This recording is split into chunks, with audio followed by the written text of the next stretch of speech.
ওর সম্বন্ধে আমার বলার ধৃষ্টতা নেই। ও মেগা স্টার বাংলাদেশে, কোনো এটা নিয়ে মানে আমি কি বলবো, যেটা বলতে পারি মানুষ হিসেবে অসাধারণ, কো অ্যাক্টর ব্রিলিয়েন্ট।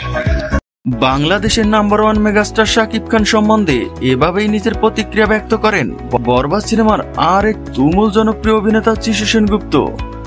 যিশু আরো বলেন, আমি টলিউডের নায়ক হলেও বলিউড এবং দক্ষিণী সিনেমায়ও কাজ করেছি, কিন্তু শাকিব খানের মতো সহশিল্পী পাওয়া সত্যিই ভাগ্যের ব্যাপার।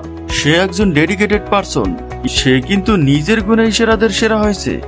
তার অভিনয়ের ব্যাপারে কি যে বলবো, আমি আসলে ফিদা হয়ে গেছি, ওকে স্যালুট জানাই। প্রসঙ্গত, অ্যাকশন ভায়োলেন্স সিনেমা বরবাদ মুক্তি পাবে আসছে ঈদের দিন, যেখানে নায়িকা হিসেবে কলকাতার ইদিকা পাল এবং ভিলেন হিসেবে রয়েছেন যিশু সেনগুপ্ত। বাংলাদেশের চলচ্চিত্রের ইতিহাসে এটাই হবে সবচেয়ে বিগ বাজেটের সিনেমা। ইতিমধ্যে সিনেমার টিজার এবং একটি রোমান্টিক গান প্রকাশ পেয়েছে, আর তাতেই সাড়া পড়েছে নেট দুনিয়ায়। আয়ের দিক থেকেও দেশের সেরা সিনেমা হতে পারে এটি।